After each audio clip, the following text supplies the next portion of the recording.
बिस्मिल्लाहिर्रहमानिर्रहीम। मैं हूं जनरल अमजद शुएब और आप देख रहे हैं डीडीपी एनालिटिका।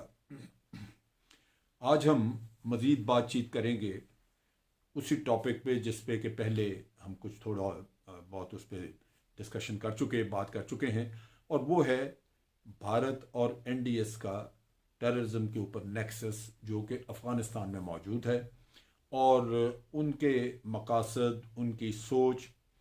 उसमें दो ही चीज़ें हैं। एक तो ये कि पाकिस्तान को जिस तरह भी नुकसान पहुंचाया जा सके पहुंचाया जाए, और दूसरा अफ़गानिस्तान के अंदर अमन ना आने दिया जाए, क्योंकि अगर अमन आता है तो फिर उस सूरत में जो अमन माहिदा है वो कामयाब होता है, और अमन माहिदा अगर कामयाब होता है तो बिल्कुल वाज़ेह है कि उसमें अशरफ गनी साहब की छुट्टी होती है, अब्दुल्ला की भी शायद छुट्टी हो जाए, और उसके साथ साथ एनडीएस का वो इन्फ्लुएंस नहीं रहेगा, भारत का वो इन्फ्लुएंस नहीं रहेगा। और ये चीज़ें जहां भारत ने बिलियंस अपने खर्च किए हैं, वहां पे billions of dollars Afghan leaders की जेबों में डाले हैं, कुछ वहां पे डेवलपमेंट वर्क भी किया है, और बहुत सारा प्रोपेगेंडा करके तो पब्लिक ओपिनियन भी पाकिस्तान के ख़िलाफ़ किया है। ये इतना बड़ा नुकसान है कि भारत अपनी इतनी बड़ी इन्वेस्टमेंट को इस तरह डूबता हुआ नहीं देख सकता, लिहाजा वो इस पे लगातार काम कर रहे हैं। अब इसमें सबसे इम्पॉर्टेंट चीज़ ये है कि पहली कोशिश उनकी ये थी कि अफ़गानिस्तान में अमन बर्बाद किया जाए, वाक़यात किए जाएं दहशतगर्दी के, लेकिन इल्ज़ाम उसका जो है वो अफ़गान तालिबान पे डाल दिया जाए। लेकिन बाहर सूरत ये चीज़ें जो हैं वो अगर तो खुफिया रहती तो बिल्कुल उनके ऊपर इल्ज़ाम आ जाता, लेकिन खुफिया रही नहीं। बहुत सारे शवाहिद सामने आए। मिसाल के तौर पे दो वाक़यात आपके सामने हम रखते हैं। एक तो सिखों के गुरुद्वारे के ऊपर हमला किया गया। इसमें भारत के दो मकासद थे। एक तो ये कि सिखों के गुरुद्वारे पे हमला हो, वहाँ पे वो अक़लियती हैं, और इस कम्युनिटी के ऊपर जब हमला होगा तो पाकिस्तान के ऊपर इल्ज़ाम लगे या पाकिस्तान और तालिबान के ताउन की बात की जाए कि जी इनकी वजह से हुआ है, तो बड़ा आपके सिख कम्युनिटी के साथ जो गुडविल बनी है करतारपुर कॉरिडोर की वजह से वो ख़त्म हो जाएगी। दूसरी तरफ ये है कि अफगान तालिबान की भी शमूलियत उसमें जाहिर की जाए कि वो भी इस हमले में शामिल थे, तो बड़ी सीधी सी बात है कि तालिबान के साथ तमाम लोगों को नफरत होगी। ख़ास तौर पे जो जो अमेरिकन है वो कहेंगे कि जनाब हमने तो आपसे ये तय किया था कि आप यहाँ अमन लाएंगे और कोई ऐसी कार्रवाई नहीं करेंगे, तो ये आपने क्या किया। तो वो भी किस्सा खुल गया। इसके साथ ही उन्होंने एक और हमला किया, और वो था एक मेटर्निटी वार्ड के ऊपर, जहां आप सोचिए कि कितना बड़ा जुल्म इन्होंने किया सिर्फ उनको बदनाम करने के लिए, जहां औरतें और नौमौलूद बच्चे मारे गए। और इसका भी इल्ज़ाम उन्होंने फौरन हुकूमत ने, क्योंकि हुकूमत तो वो एनडीएस ये मिले हुए हैं रॉ वाले, और ये मिलके सारा प्लान करके पहले से ये काम करते हैं, लिहाजा इन्होंने फौरन शोर मचा दिया कि जनाब पाकिस्तान की तरफ से स्पॉन्सर किया हुआ हक्कानी नेटवर्क उसका काम है ये, और उसके साथ तालिबान है। तालिबान यानी आप कह लीजिए कि हक्कानी और तालिबान तो एक ऑर्गेनाइजेशन है, लेकिन पाकिस्तान को साथ बदनाम करने के लिए ये भारत ने गुल खिलाया और ये तालिबान के ऊपर भी डाल दिया। अब ये बातें खुल गई, क्योंकि हुआ ये कि जो हमला सिखों के मंदिर पे किया गया उसमें जो खुदकुश जिसने धमाका किया वो भारतीय था। और फिर आपने देखा कि बाद में यूनाइटेड नेशन की रिपोर्ट आ गई जिसमें उन्होंने बड़ा वाजे लिखा कि इनका जो जो जो इनकी रियासत केरला है वहां पे कर्नाटक में पूरा इनका एक सेटअप मौजूद है जिसका आईएसआईएस नाम देते हैं, जिसको ये टेररिस्ट ऑर्गेनाइजेशन वहां पे जो दुनिया पूरी मानती है कि इंटरनेशनली डिक्लेयर्ड टेररिस्ट ऑर्गेनाइजेशन है, वो कर्नाटक में मौजूद है। और कर्नाटक में इनको इंडियन इंटेलिजेंस जो है वो उनको प्रोटेक्शन देती है। उनकी सारी कार्रवाइयों को उन्होंने बाहर से छुपा के रखा हुआ है। उसी ऑर्गेनाइजेशन ने एक टेरर अटैक पिछले साल श्रीलंका में किया था, जिससे तकरीबन 160 के करीब लोग वहां पे मारे गए। और ये श्रीलंकन्स ने भी इन पे शक जाहिर किया, और बाद में पता चला कि जिन लोगों ने अटैक किया है वो भारत के मुख्तलिफ शहरों में मुख्तलिफ जगह पे रहे, और ख़ास तौर पे कर्नाटक में उन्होंने इसी ऑर्गेनाइजेशन के साथ उनका वास्ता था। तो ये तो यहाँ की कहानी। लेकिन आप देखिए कि वहाँ पे इन्होंने अफगानिस्तान में कितना जुल्म किया। ये चीज़ चूंकि कुदरत को यह मंजूर होता है कि ये चीज़ें खुलें, और फिर आपकी इंटेलिजेंस एजेंसीज भी इस पर काम कर रही होती हैं, तो गुत्थियाँ खुलती हैं। जब ट्रंप हुकूमत में आए तो ट्रंप ने यह फैसला किया कि वो अफगानिस्तान में दाइश का वजूद ख़त्म करेंगे। दाइश के ऊपर उन्होंने कहा जी हम जो नॉन कन्वेंशनल बॉम्ब है वो हम, या कन्वेंशनल बॉम्ब है जो, वो बहुत बड़ा बॉम्ब मारेंगे, यानी न्यूक्लियर बॉम्ब के अलावा जो दुनिया का सबसे बड़ा बॉम्ब है, जैसे वो मदर ऑफ बॉम्ब्स कहते थे, वो हम मारेंगे। लिहाजा उन्होंने बहुत बड़ा बॉम्ब मारा। उसमें कहा गया कि जनाब दाइश के 250-300 लोग मारे गए हैं, लेकिन उसके साथ पता चला कि वहां रॉ के भी कुछ लोग मारे गए उसमें। इंडिया बिल्कुल पी गया। लेकिन ये इंटेलिजेंस एजेंसीज ने बताया, इसका मतलब ये है कि वहां पे जो रॉ की या ISIS की ऑर्गेनाइजेशन, दाइश की ऑर्गेनाइजेशन जो चल रही थी, दर हकीकत वो कोई ऑर्गेनाइजेशन नहीं थी, वो यही लोग थे रॉ के जो इन्होंने जमा किए हुए थे और नाम उसको दे दिया दाइश का। नतीजा ये कि वो भी आया, लेकिन अमेरिका के चूंकि अपने मुफादात थे, अमेरिका भारत को नाराज नहीं करना चाहता, लिहाजा वो पी गए इस चीज़ को। और आप वैसे भी देखिए कि भारत ने बेशुमार हमले करवाए पाकिस्तान में। हम भारत की जो पाकिस्तान के खिलाफ जितनी दहशत गर्दियाँ हैं उस पर मैं सेपरेट वीडियोस आपको दूंगा। लेकिन आप ये देखिए कि कभी कुछ सोच सकता है कि भारत की ये तमाम कार्रवाइयाँ, जबकि नेटो के सारे रिसोर्सेज वहाँ मौजूद हो, अमेरिका की बहुत बड़ी प्रेजेंस हो, और अमेरिका को और नेटो को पता ना हो कि भारत यहाँ क्या कर रहा है या NDS क्या कर रहा है वहाँ पे, ये इनकी किसी तरह आप कह लीजिए कि एक रजामंदी शामिल थी कि भारत जो करता है उसको इजाज़त है वो करता रहे। नतीजा ये कि यहाँ से ये दहशत गर्दी के वाक़यात हुए और अफ़गानिस्तान का अमन तहवाला कर किया जाता रहा।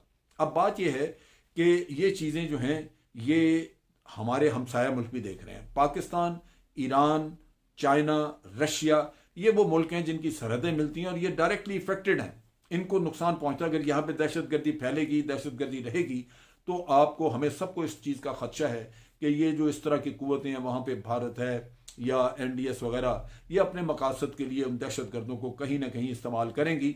और फिर ख़ास तौर पे अगर दाइश और IS का वजूद हो तो वो तो अफ़गानिस्तान को, वो अफ़गानिस्तान में रह के रशिया के लिए भी ख़तरा है और वो ईरान के लिए भी ख़तरा है, क्योंकि रशिया और ईरान यही दो मुल्क हैं जिन्होंने दाइश को शिकस्त दी थी सीरिया में, शाम में। और आज दाइश अगर बदहाल है वहाँ पे और इंतशार का शिकार है, तो वो उसको मुर्द इल्ज़ाम ठहराते हैं ईरान को और रशिया को। नेचुरली इससे रशिया और ईरान खाइफ हैं। वो समझते हैं कि अगर दाइश यहाँ पे पैदा हो गई या यहाँ अफ़गानिस्तान में मौजूद हुई तो वो किसी न किसी वक्त हमारे ऊपर चढ़ाई करेगी, हमला करेगी। इन चीज़ों की वजह से एक यहाँ पे सोच मौजूद है, परेशानी मौजूद है।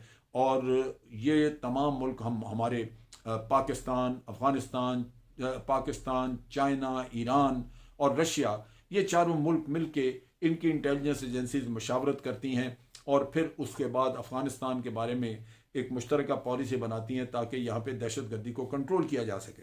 अब चीज़ ये है कि अफ़गानिस्तान की तमाम हुकूमत ये इनको सपोर्ट करती है, इंडिया को, या रॉ जो है वो मिलके ये काम करते हैं। उसकी बुनियादी वजह यही है कि दोनों के मकासद एक हैं। अशरफ गनी और ये जो आज सेटअप बैठा हुआ है, उनको अंदाज़ा है कि ये सेटअप तालिबान की नज़र में अमेरिका का बनाया हुआ सेटअप है, उनके पिट्ठू हैं। और वो ये समझते हैं कि अगर ये लोग बैठे रहे, तालिबान ये समझते हैं कि अगर ये लोग मौजूद रहे तो अफगानिस्तान में अमन नहीं आ सकेगा। लिहाजा वो, इनको नज़र आता है अशरफ गनी और बाकी टोले को कि हुकूमत में आइंदा उनके चांसेस ख़त्म हो जाएंगे, और भारत को नज़र आता है कि जो बिलियंस खर्च किए हैं वो डूब जाएंगे। नतीजा ये कि यहाँ पे इन्फ्लुएंस ख़त्म हो जाएगा, और अगर इन्फ्लुएंस ख़त्म हो जाता है तो फिर ये उनको कबूल नहीं कि यहाँ पे पाकिस्तान के साथ एक दोस्ताना रवैया रहे अफ़गानिस्तान का, यानी ऐसी हुकूमत आ जाए वहाँ पे जो आपके साथ दोस्ती का हाथ बढ़ाए। और ये होता रहा है यहाँ पे। जब तालिबान की हुकूमत थी, तालिबान की हुकूमत 5-6 साल रही, उस दौरान में पाकिस्तान को एक भी अपना सिपाही मगरबी सरहदों पे खड़ा नहीं करना पड़ा। आप सोचिए कि हम किस तरह उन लोगों की तारीफ करें जिन्होंने इस सरहद को, जो आज बिल्कुल दहशत गर्दी की आमाजगाह बनी हुई है, उसको उन्होंने कितना पुरअमन रखा। और पाकिस्तान से फिर जो भी कोई यहाँ से कोई जुर्म करके भागता था अफगानिस्तान, वो हमेशा से ये मसला था कि अफगानिस्तान में भाग जाते थे, फिर अफगानिस्तान से उनको लाना मुश्किल हो जाता था। लेकिन तालिबान उन मुजरिमों को जो पाकिस्तान में जुर्म करके भागते थे, उनको पकड़ के पाकिस्तान के हवाले करते थे। ये वो चीज़ है जो कि पाकिस्तान ने देखी और बहुत अरसे तक यहाँ पे अमन रहा। इस अमन को तहबाला करने के लिए अब भारत वहाँ पे दोबारा पैसा खर्च कर रहा है। फिर आप देखिए कि इन्होंने जो वहाँ पे दहशत गर्दी के काम किए हैं, वहाँ पे 3 तरह की दाइश थी मौजूद, जिनमें से एक तो वो धड़ा था जो कि तालिबान से स्प्लिंटर ग्रुप लेके भारत ने बनाया, एक धड़ा वो था जो कि वहीं से अफगानी उठे और उन्होंने अपनी हुकूमत के या अपने अफगानिस्तान के खिलाफ कुछ करना शुरू कर दिया। लेकिन बड़ा एक ख़तरनाक ग्रुप जो कि सीरिया से, शाम से शिकस्त खा के लोग वापस आए, वो लोग थे जो रशिया से, यानी इनके दागिस्तान और चेचनिया से मुसलमान लोग गए हुए थे, वो वापस आए। वो उनको पता है कि अगर वो रशिया जाते हैं इस तरह तो उनको मार दिया जाएगा। उनको अमेरिका ने पनाह दी हुई अफगानिस्तान में। इसी तरह जो ईरान के बलूचिस्तान से लोग गए थे, वो भी सुन्नी लोग वो वापस आए, वो भी अफगानिस्तान में मौजूद हैं। और ये कभी गुल खिलाया जाएगा कि जो भारत है इसके ज़रिए इन ग्रुपों का इस्तेमाल करके तो ये बड़े मुल्कों के अंदर तबाही फैलाई जाएगी। ये वहाँ पे इनकी प्लानिंग मौजूद है। अब चीज़ ये है कि अगर अफगानिस्तान में अमन आना है तो ये तो बड़ा ज़रूरी है कि अमन प्रोसेस आगे कामयाब हो। और अमन प्रोसेस कामयाब तब होगा जब ये पूरे खलूस नीयत से सारे बैठ के तो बातचीत करेंगे। अगर वो बातचीत को इसी तरह ही नाकाम बनाया जाता रहे कि भारत के अज़ाइम खुल के वो इसी तरह अपना खेल खेलता रहे, अशरफ गनी अपना खेल खेलता रहे, तो फिर अमन कैसे आएगा अफगानिस्तान में? ये चीज़ समझने की है। अफगानिस्तान की हुकूमत ने एक एग्रीमेंट साइन किया था स्ट्रेटेजिक पार्टनरशिप का इंडिया के साथ 2011 में, 2011 कालबन अक्टूबर में ये किया था। और उस एग्रीमेंट के तहत अफगानिस्तान यूनाइटेड नेशन में भी अगर जाके कोई अपना स्टांस इख्तियार करना चाहता है, अपना कोई मौक़िफ़ वहाँ रखना चाहता है, तो वो भारत की मशावरत से करेगा। दूसरे लफ्ज़ों में भारत से वो अप्रूव करवाएगा।